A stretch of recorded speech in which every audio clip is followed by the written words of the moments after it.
लेकिन सबसे पहले आप चैनल को सब्सक्राइब करो, बेल आइकन को प्रेस करो ताकि आपको आने वाली हर वीडियो का नोटिफिकेशन मिल जाए। बिस्मिल्लाहिर्रहमानिर्रहीम, अस्सलाम वालेकुम। Today is second lecture of replacement model. पिछले लेक्चर में हमने रिप्लेसमेंट मॉडल की कुछ हमने किए थे पॉइंट्स, इसमें बाकी हमने आज इसको कंप्लीट करना है, कंप्लीट कवर आउट। तो यहाँ पे देखें, सबसे पहले हमारे पास है items that fail completely and suddenly. इसका क्या मतलब है? कह रहे हैं कि मुकम्मल तौर पर एक चीज़ है हमारे पास ख़त्म हो जाती है, ख़राब हो जाती है, एंड सडनली अचानक से। जैसे देखिए, हमने पिछले लेक्चर में पढ़ा था कि अगर हमारे पास कोई भी चीज़ है और हमने एक गाड़ी की एग्जांपल ली थी, आप कोई भी ले सकते हो, ठीक है। एक गाड़ी की एग्जांपल ली थी कि हमने ली, उसको यूज़ किया, वक्त के साथ साथ वो ख़राब होती गई, मतलब उसका थोड़ा सा पार्ट ख़राब हो गया, उसकी जगह पे नया रिप्लेस किया, फिर उसकी जगह पे दूसरा नया रिप्लेस किया। इसी तरह करते करते एक टाइम ऐसा आया कि गाड़ी बिल्कुल इस कंडीशन में पहुंच गई कि वो फर्दर जो है वो रिकवर नहीं हो सकती थी। फिर हम उसकी जगह नई चीज़ रिप्लेस कर देते थे, यानी कि नई व्हीकल ले आते थे। अब क्या करना है? आप कह रहे हैं कि ना तो ये केस और डिफरेंट होगा। इस केस में क्या होगा, आपके पास अचानक से चीज़ मतलब ख़राब नहीं होगी ना, पहले थोड़ी थोड़ी, इस तरह नहीं, एकदम से अचानक से आपकी जो है ना अचानक से आपकी जो है ना ख़राब हो जाएगी और मुकम्मल तौर पर ख़राब हो जाएगी, यानी कि आप उसको रिपेयर ही नहीं करा सकोगे, ऐसी कंडीशन हो जाएगी। तो इस टाइप की कंडीशन आ जाए तो आपने बताना है item that fail completely and suddenly, ये वाली कंडीशन है। यहाँ पे यही सारा कुछ बता रहे हैं, इसको रीड आउट कर लीजिएगा, इस बॉक्स को यही बता रहे हैं। यहाँ पे देखें, कह रहे हैं एग्जाम्पल्स आर इलेक्ट्रिक बल्ब, जैसे बिजली का बल्ब है, अचानक से चल रहा था रात को, कोई उसमें मसला नहीं था, अचानक से सुबह वो ख़राब हो गया। पहले वो ख़राब हो गया तो अब वो ना तो रिपेयर तो नहीं हो सकता, अब हमें वो उसकी जगह पे रिप्लेस कराना पड़ेगा, यानी कि दोबारा नया लाना पड़ेगा। ना तो इसका कोई नया पार्ट पड़ सकता है और ना ही हमें पहले पता था कि ये ख़राब होने वाला है, अचानक से ख़राब हो गया। तो इस टाइप की ये सारी एग्जाम्पल्स आ जाती हैं, इसमें ट्रांजिस्टर्स भी आ जाते हैं, ठीक है। यहाँ पे इसकी कुछ स्ट्रेटजीज़ हैं, 3 स्ट्रेटजीज़ हैं, स्ट्रेटजीज़ 1, स्ट्रेटजी 2 और स्ट्रेटजी 3। अच्छा, स्ट्रेटजी 1 क्या है? आई आर स्ट्रेटजी 1 है। इसमें क्या है? Under this strategy equipments are facilities break down at the various times, यानी कि कई दफ़ा टूट जाते हैं इस स्टेप पे। ईच ब्रोक डाउन, हर तो ब्रोक डाउन में, यानी कि हर ब्रेक डाउन में जब भी टूटती है, कैन बी रीमेडिड एज इट ओकर बाय रिप्लेसमेंट और रिपेयर ऑफ फॉल्टी यूनिट्स, इनके इसके यूनिट में कोई ना कोई फॉल्ट हो जाता है जब, तब हम इसको रिप्लेस करते हैं। या यहाँ पे इसकी एग्जांपल कौन सी है? वैक्यूम ट्यूब और ट्रांजिस्टर इसकी एग्जांपल में आती है फर्स्ट स्ट्रेटजी में, ठीक है। और दूसरी जो स्ट्रेटजी है उसको हम कहते हैं IPR, ठीक है। IPR क्या है हमारे पास? इस स्ट्रेटजी के मुताबिक हमारे पास बिफोर एनी यूनिट फेल, यानी कि इससे पहले कि कोई भी चीज़ टूट जाए, फेल हो जाए, ख़त्म हो जाए, वैनिश हो जाए, उससे पहले क्या होता है? ईच यूनिट इज़ रिप्लेस और प्रिवेंटिव मेंटेनेंस इज़ परफॉर्म्ड। इससे पहले हम कोई ना कोई छोटी सी इसकी मेंटेनेंस करवाते हैं हम, तो उसके बाद थोड़ा सा ये टूट जाते, अचानक से टूट जाती है बिल्कुल, इसको हम कहते हैं IPR। इसकी एग्जांपल में हमारे पास आ जाता है जैसे कार के टायर्स हैं, ठीक है, एयरक्राफ्ट है, इंजन्स वगैरह। इसका देखें, हमारे पास 2 पॉइंट्स हैं, देख लेते हैं। Determine the optimum life one of each item, यानी कि हर चीज़ की हमारे पास जो कितनी एज है, कितनी लाइफ उसकी है मैक्सिमम, वो डिटरमिन करते हैं। Replace all those item which have given the optimum life through they still survive. अच्छा, ऐसी चीज़ें जो हमारे पास यानी कि ज़िंदा रह जाती है, हमें इनकी जो लाइफ है इतनी उसकी है, फिक्स है कि इतने टाइम बाद ये ख़त्म हो जाएंगी, लेकिन उसके बाद भी अगर वो चल रही हैं तो थोड़ा मतलब अभी भी थोड़ी सी काम कर रही हैं, दे आर स्टिल सर्वाइव। तो उस टाइप की स्ट्रेटजी को हम कहते हैं IPR स्ट्रेटजी। तो हमें वो रिप्लेस करनी चाहिए क्योंकि उसकी टाइम जो है एंड हो गया है। जैसे कि देखिए, टायर की लिमिट होती है कि आपने 5 साल के बाद अपने टायर चेंज कराने, ठीक है। तो 5 साल के बाद भी अगर आपकी गाड़ी चल रही है टायर्स पे, तो आपको मस्ट करवाने चाहिए, वरना कोई ना कोई एक्सीडेंट का खतरा हो जाता है। अच्छा, दूसरा पॉइंट क्या है? Replace an items if it is fail before the optimum life T, यानी कि उसकी अगर ऑप्टिमम लाइफ यानी कि मैक्सिमम लाइफ T बता दी गई है कितने साल तक चलेगी, और उससे पहले अगर फेल हो जाए तो उसको रिप्लेस कर दें। तीसरा मॉडल है CPR मॉडल, यानी कि ग्रुप रिप्लेसमेंट। इसमें क्या होता है? As per strategy an optimal group replace period P, यानी कितने पीरियड है उसका P is determine and common preventive replacement is carried out as follow. इसकी रिप्लेसमेंट कैसे करनी है? Replacement an item if it fail before the optimum period P, यानी कि जो हमारे पास पहले लाइफ टी थी, ठीक है, लाइफ की बात या पीरियड की बात आ गई। इनके ऑप्टिमम पीरियड पी से पहले पहले अगर वो फेल हो जाती है तो उसकी हम लोगों ने रिप्लेसमेंट हमने करवानी है, यानी कि हमें जितना पीरियड बताया गया है कितने पीरियड तक ये काम करेगी, लेकिन उससे पहले अगर टूट गया तो उसको रिप्लेसमेंट करवानी है, तो उसको कहते हैं CPR। Next, replace all the items very optimum period P active of life of individual items. वही बात ऊपर वाली बात ही है कि आपने अगर आपकी वक्त से पहले टूट गया तो आपने उसको रिप्लेस कराना है। इसमें एग्जांपल कौन सी आ जाती है, बल्ब आ जाता है, ट्यूब्स आ जाती हैं और स्विचेस भी आ जाते हैं। अगर आपके बल्ब की एज 2 साल है, ठीक है, 2 साल की बोला गया है कि 2 साल तक चल जाएगा, लेकिन उससे पहले अगर आपका टूट गया तो आपको अब आप उसको रिपेयर नहीं करवा सकते ना, तो इसमें भी इस सेंस में भी बल्ब आ जाता है। अच्छा जी, among three strategies they that may be adopted, the third one namely the group replacement policy. Third को हम ग्रुप रिप्लेसमेंट पॉलिसी भी कहते हैं, ठीक है। जो 3 स्ट्रेटजी पढ़ी है ना उनमें से यहाँ पे सारा रीड आउट कर लीजिएगा। यहाँ पे एक एग्जांपल गिवन है, इसमें हमारे पास है क्या, बेसिकली इमोर्टैलिटी रेट गिवन है, ठीक है। इलेक्ट्रिक बल्ब की एग्जांपल है जिसमें हमारे पास टोटल 8 वीक हैं और हर वीक में बता रहे हैं कि कितनी % फेलियर है बाय एंड ऑफ वीक, यानी कि हर वीकेंड में कितने % फेल हो जाती है, फिनिश हो जाते हैं बल्ब। यानी कि पहले वीक में हमारे पास 5 बल्ब खराब हुए हैं, दूसरे में 13, तीसरे में 25, इसी तरह सारे, ठीक है। Next, there are 1000 bulbs. Total bulbs कितने इन अ फैक्ट्री में हमारे पास टोटल 1000 बल्ब हैं और उनकी कीमत है 400, ठीक है। और रिप्लेस एंड इंडिविजुअल बल्ब, यानी कि हमने रिप्लेस भी किया और इंडिविजुअल बल्ब भी हैज़ बर्न आउट। कोई बल्ब जल गया तो उसको हम रिप्लेस करें इनको डाल के। If the bulb were replace simultaneously, यानी कि इट कॉस्ट इज़ 1 पर बल्ब। अगर हमारे पास सिमुल्टेनियसली अगर रिप्लेस हम उसको करें तो उसकी प्राइस हमारे पास 1 पर बल्ब हो जाएगी, ठीक है। It is propose to replace all bulb at the fix interval whether not they have burnt out, ठीक है, and continue replacing burnt out bulb as they fail. अच्छा, कह रहे हैं कि जो बल्ब जलते जा रहे हैं उनको रिप्लेस करते जाएं। At what interval should all the bulb are replaced. तो इसी तरह जब हमारे बल्ब फ्यूज़ होते जाएंगे हम नए लगाते जाएंगे फैक्ट्री में 1000 जो हैं उनमें से, तो एक ऐसा स्टेज आ जाएगा कि हमारे पास सारे बल्ब रिप्लेस ख़त्म हो जाएंगे, रिप्लेस करते करते ख़त्म हो जाएंगे, फैक्ट्री में कुछ भी नहीं बचेगा। तो वो कौन सी इंटरवल होगी, वो कौन सा स्टेज होगा, ठीक है। तो we make 2 assumption in the following solution problem. अच्छा, इसको सॉल्व करने के लिए 2 assumptions हैं, कौन कौन सी, assumption A और assumption 2, ठीक है। The bulb that fail during a week are replace before end a week. कह रहे हैं कि अगर हमारे पास एक बल्ब है, एक वीक के अंदर हमारे पास ख़राब हो गए जितने भी, उनको हम क्या करेंगे, उस वीक के एंड से पहले पहले हम उसको रिप्लेस कर देते हैं, ठीक है। दूसरी सिचुएशन में क्या करेंगे, the actual probability of failure during a week for super population of bulb with the same age is same as the probability of failure during the week of that sub population.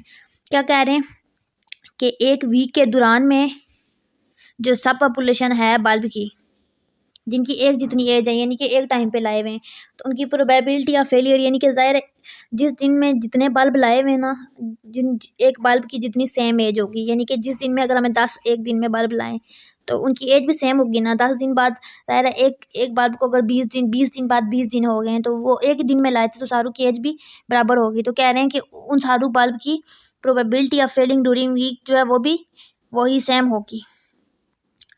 यहाँ पे देखें probability के लिए क्या किया इन्होंने, ये हमारे पास टोटल 8 थे एंड अ वीक, ठीक है। अब हमारे पास क्या क्या गिवन था क्वेश्चन में, परसेंटेज गिवन थी, ठीक है। प्रोबेबिलिटी हमने अब निकाली है। प्रोबेबिलिटी का फार्मूला पिछले लेक्चर में मैंने बता दिए थे, 2 फार्मूले थे, तो हमने 1 बाय 1 सारों की प्रोबेबिलिटी निकाली उस फार्मूले से। इसी तरह अब हम लोगों ने करना क्या है, now we can calculate the number of bulb that fails during a particular week and requirement replacement, ठीक है। अब हम लोग ने नंबर ऑफ बल्ब्स कैलकुलेट करने हैं, वो जो कि हमारे पास हर वीक के बाद टूट चुके हैं, ठीक है। तो हम क्या करते हैं, हर वीक का फाइंड करना है। तो हमारे पास कितने वीक हैं टोटल, यहाँ पे इसको देखें, let N1 be number of replacement. N हमारे पास नंबर ऑफ रिप्लेसमेंट है, यानी कि जो बल्ब हम चेंज कर रहे हैं उसको हम NI से डोनेट करते हैं, ठीक है। At the end of I week, यानी कि I वीक में हमारे पास I बल्ब है, यानी कि अगर वीक 1 का है तो फिर N1 होगा, अगर वीक 2 का है तो N2 होगा, वीक 3 का है तो इसी तरह, ठीक है। जबकि टोटल बल्ब हमारे पास 1000 है। अच्छा जी, इनिशियली द असम्पशन मेड, तो हम ये फार्मूला अप्लाई करेंगे। पहले बल्ब के लिए हमारे पास होगा N0 is equal to N0, ठीक है। दूसरे के लिए N1 और N0 P1, ठीक है। N0 0 लगता जाएगा सारे स्टेप में और प्रोबेबिलिटी आती जाएगी। तो पहले वाले में प्रोबेबिलिटी नहीं आएगी, दूसरे वाले में P1 प्रोबेबिलिटी आएगी, तीसरे वाले में P2, फिर P3, P4, P5, ठीक है, इसी तरह। और नेक्स्ट स्टेप फर्दर ऐड होता जाएगा। यहाँ पे देखें N1 P1 होती जाएगी ऐड, इसी तरह फिर स्टेप वाइज इनकी ऐड होती जाएगी, एडिशन होती जाएगी। आपने फाइनली ये वाला स्टेप याद रखना है, इसी से हो रहा है, ठीक है। अब हम लाइट करते हैं कि हमारे पास जो पहली प्रोबेबिलिटी करंट है, क्योंकि टोटल हमें बल्ब 1000 दिए गए हैं, तो यहाँ से N0 P1 निकालना है। तो हमने यहाँ पे देखें सारी P निकाल लिए हैं ये, तो इसको हम P1 P2 P3 ऐसे कहते जाएंगे, ठीक है। तो यहाँ पे हम P1 P2 की वैल्यू फाइंड पुट करते जाएंगे तो हमारे पास वैल्यू आती जाएंगी। यहाँ पे देखें N0 की वैल्यू हमारे पास 1000 थी, तो यहाँ पे 1000 पुट किया, और P1 की वैल्यू पुट की तो आपके पास N50 आ गया। अब इसी तरह इसमें आपने सारी वैल्यू पुट करनी है। N1 की वैल्यू जो आ जाएगी यहाँ पे पुट करनी है, फिर आपके पास N2 की आ जाएगी, फिर इसी तरह N4 की, N5 की सारी आपने कैलकुलेट कर लेनी है। और यहाँ पे देखें ये सारे बल्ब की जो है ना आ जाएगी। अच्छा, अब हमने एंड फाइंड कर लिए। बेसिकली हमने फाइंड आउट क्या करना है, हम लोग ने the bulb fail during a week replace before the end of week, ठीक है। सारे वीक का 1 बाय 1 करना है, और फिर हमने क्या करना है एक्चुअल प्रोबेबिलिटी फेल, ठीक है। तो यहाँ पे देखें सबसे पहले यहाँ पे हमारे पास क्वेश्चन में क्या गिवन था, हमारे पास जो है हर वीक की इंस्टॉलेशन कितनी थी, 1000 बल्ब थी, ठीक है। और हमारे पास जो N1 है फर्स्ट की कार है ना, फर्स्ट वीक की कार है ना, तो N1 लेंगे। N1 हमारे पास क्या आया है, 50 आया है।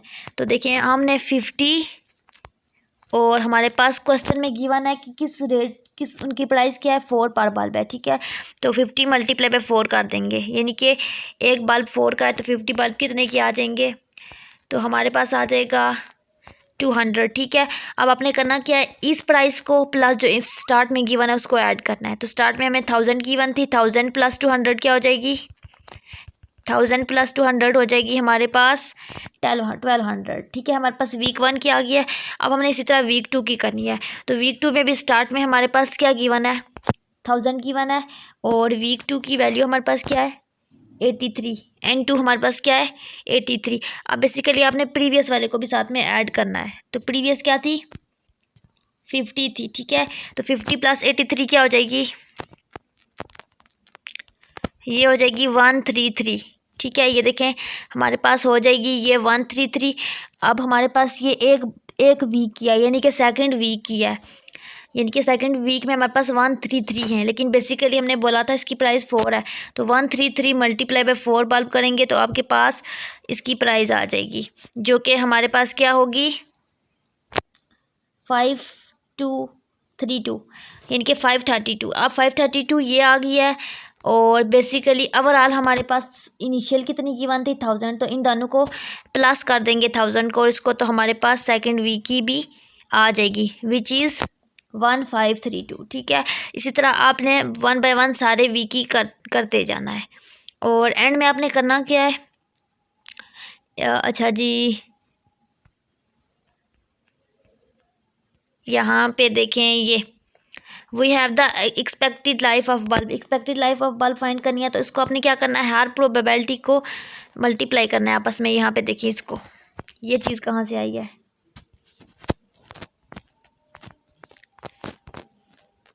इस चीज़ को मल्टीप्लाई करना है एंड ऑफ वीक यानी कि फर्स्ट वीक के साथ, और फिर प्लस करना है, और फिर इन दोनों को मल्टीप्लाई करना है, फिर इनको आपस में मल्टीप्लाई करना है और प्लस करते जाना है। तो इसको मल्टीप्लाई करते हैं। सबसे पहले क्या है, 0.05 मल्टीप्लाई बाय 1, ठीक है, ब्रैकेट में प्लस, फिर सेकंड वीक के लिए 2 मल्टीप्लाई बाय 0.08, ठीक है, ये लिखी, फिर प्लस थर्ड के लिए इसी तरह आपने सारी कर लेनी है।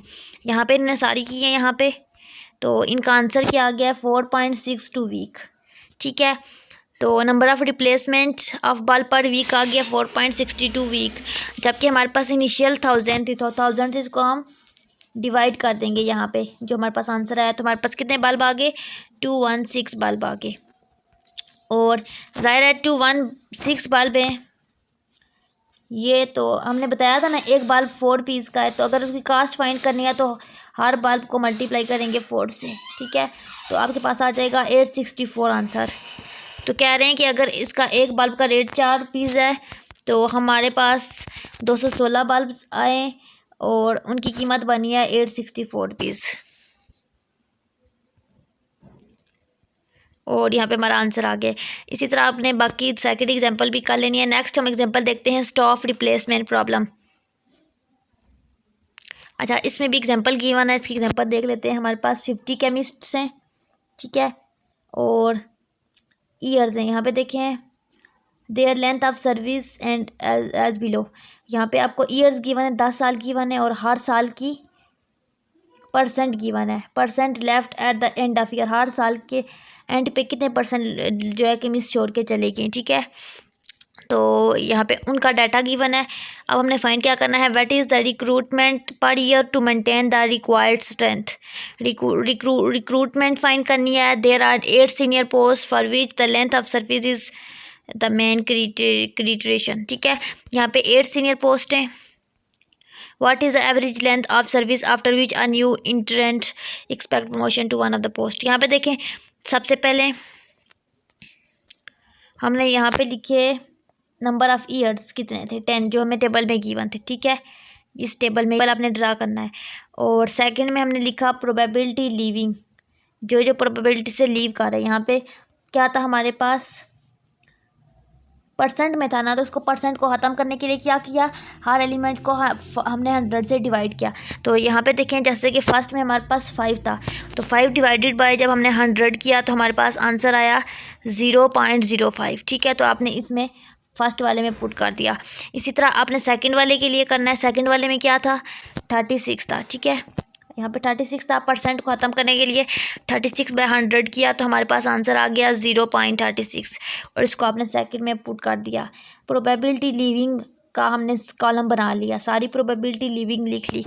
बेसिकली हमारे पास जो क्वेश्चन में गिवन थी ना प्रोबेबिलिटी लीविंग, यहाँ पे वो परसेंट में थी। देखिए, ये देखिए परसेंट ख़त्म की हमने, ठीक है, इसलिए 0 पॉइंट किया। अब आपने क्या किया, प्रोबेबिलिटी इन सर्वाइव, ज़ाहिर है जो चली गई हैं और इन सर्वाइव इनके कितनी बच गई हैं, तो जो चली गई हैं उसके अलावा जो है वो बच गई हैं। तो हमारे पास अगर टोटल है 100 है, ठीक है, तो 100 है, 100 में से माइनस करते जाएंगे, या अगर पॉइंट में ले रहे हैं तो 1 ले लें, ठीक है, 1.00 ले लें आप टोटल, ठीक है। और अगर आपने कौन सी सर्वाइव फाइंड करनी है, सर्वाइव वाली, तो माइनस कर दें लीविंग वाली, ठीक है, 100 में से। तो देखें फर्स्ट स्टेप में आपके पास लीविंग थी 0.05, तो अगर आप 1 - 0.05 करेंगे तो आपके पास 0.95 आ जाएगा, और उसको आपने सर्वाइव में लिख देना है। इसी तरह नेक्स्ट के लिए आपने करना है, तो 1 - 0.36 करना है तो आपके पास 0.64 आ जाएगा। इसी तरह आपने 1 - 56 करना है तो आपके पास 0.44 आ जाएगा। इसी तरह आपने सारी probability in survive find out कर लेनी है लीविंग से देख के। फिर आपने नंबर ऑफ़ पर्सन यहाँ पे लिखने हैं, ठीक है, कितने पर्सन्स हैं। तो यहाँ पे देखें, ये जो 10 वाली है, यहाँ पे कितने, इसकी प्रोबेबिलिटी 0 है, ठीक है, क्योंकि देखिए 1.0 - 1.0 किया तो 0 हो गया, ठीक है। इसी तरह अब आपने यहाँ पे नंबर ऑफ़ पर्सन्स कैसे लिखे हैं, आपको पता है, आपने इसी चीज़ को, ये जो चीज़ थी, इसी को आपने मल्टीप्लाई किया है आपने 100 से, तो आपका जो है ना पॉइंट ख़त्म हो गया है, ठीक है। यहाँ पे देखिए, जैसे कि फर्स्ट बॉक्स में हमारे पास 1 था, तो जब 1 × 100 किया है तो हमारे पास क्या आया, 100। इसी तरह आपने क्या किया, सेकंड के लिए किया, तो सेकंड में आपके पास 0.95 है, तो 0.95 × 100 आपने किया तो आपके पास आ गया 95, तो आपने यहाँ पे पुट कर दिया। इसी तरह आपने सारे number of person find out कर लिए, और एंड पे आपने लिखा टोटल परसेंट कितने हैं, इन सबको ऐड किया, तो आपके पास आ गया 436, ठीक है। नेक्स्ट आपने क्या किया, अच्छा जी, प्रोबेबिलिटी ऑफ लिविंग भी हमने फाइंड कर ली, प्रोबेबिलिटी ऑफ सर्वाइव भी फाइंड कर ली। अब क्या करेंगे, अगर हम कह रहे हैं कि if we select 100 chemist every year, अगर हम सिलेक्ट कर रहे हैं कि हर साल में हमारे पास 100 केमिस्ट हैं, तो total number of chemist surviving in team would be, तो टोटल कितने हो जाएंगे, 436 हो जाएंगे, ठीक है। ये देखें, ये इसकी बात कर रहे हैं, 436 यहाँ से जो हमने फाइंड आउट किया, ठीक है। कह रहे हैं कि अगर हम लोगों ने 100 केमिस्ट सेलेक्ट किए, यानी कि 100 से हमने मल्टीप्लाई किया इस चीज़ को, हमने इस चीज़ को 100 से मल्टीप्लाई किया तो हमारे पास ये नंबर ऑफ़ पर्सन आए। तो कह रहे हैं कि अगर हमने केमिस्ट 100 से रखे, यानी कि सर्वाइव को 100 से मल्टीप्लाई किया तो हमारे पास टोटल क्या आ गया, 436 आ गया। ठीक है, नेक्स्ट आप लोगों ने 100 अगर रखे तो आपने क्या करना है, 100 से डिवाइड करना है जो आपका आंसर आया है। तो पिछले एग्जांपल में हमारे पास 1000 था, तो 1000 डिवाइडेड बाय 4 किया था, 1000 डिवाइडेड बाय जो हमारा आंसर आया था वो किया था। तो अब हमने 100 डिवाइडेड बाय आंसर करना है। तो आंसर हमारे पास 436 आया, तो 100 बाय 436 किया और मल्टीप्लाई बाय 100। मल्टीप्लाई बाय 100 क्यों किया, क्योंकि बेसिकली हमें क्वेश्चन में क्या कहा गया है कि 100 केमिस्ट है उनके पास, उन्होंने कहा है 100 है। ओ सॉरी, क्वेश्चन में कहा गया है 50 है, तो हमने 50 से मल्टीप्लाई किया। 100 बेसिकली हम लोगों ने ये देखिए हमारे पास, ये तो हमारे पास आंसर आ गया 11.4, या फिर इसको राउंड ऑफ करके 12 पर आ गया। ठीक है, if P is the probability of person to be survive at the end of ith year. अच्छा जी, ये प्रोबेबिलिटी आ गई थी। ठीक है, अब अपने क्या करनी है, number of chemist eight the end of year, जो चीज़ मेन फाइंड करनी थी वो हमारे पास किसके इक्वल होती है, 12 मल्टीप्लाई बाय P1। तो 12 यानी कि 12 से आपने मल्टीप्लाई करना है, क्योंकि एक ईयर में 12 जो है ना मंथ होते हैं। तो 12 से मल्टीप्लाई किया तो यहाँ पे देखें 1.1 को मल्टीप्लाई किया 12 से तो 12 ही आएगा। 0.95 को आपने 12 से मल्टीप्लाई किया। ठीक है, इसी तरह आपने 0.64 को 12 से मल्टीप्लाई किया तो आपका 8 आया। इसी तरह करते करते आपने सारा ये फाइंड आउट कर लिया। Next, if there are 8 service post for which the length of service is the criterion. अच्छा, यहाँ पे देखें आपको 10 ईयर गिवन थे। ठीक है, और आपको कहा गया था कि सर्विस में कितने ईयर हैं, 8 ईयर है, यानी कि 2 ईयर हमारे पास ख़त्म हो जाने चाहिए। तो ये देखिए यहाँ पे 2 ईयर 0 हो गए। ठीक है, यही बात बता रहे हैं कि जो हमारे पास 2 थे ना वो 0 हो गए, और जो हमारे पास ये सारा बता रहे हैं कि 3 पर्सनस कौन से हैं विथ 6 ईयर एक्सपीरियंस के साथ हैं, यानी कि ये 6 ईयर में हमारे पास 3 पर्सन थे। ठीक है, और 2% किधर थे, 7 ईयर में, 7 ईयर में हमारे पास 2% आए थे। ठीक है, और 2% हमारे पास 8 ईयर में भी 2% आए थे। ठीक है, ये सारी बात बता रहे हैं। फिर क्या कह रहे हैं, द टोटल नंबर इज़ 7। हमारे पास टोटल नंबर कितने हैं, 7 है।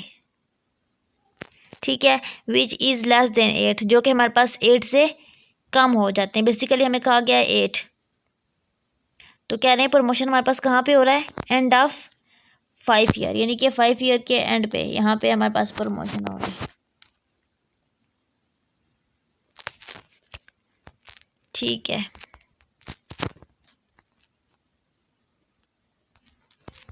नेक्स्ट यहाँ पे हमारा टॉपिक एंड हो गया है।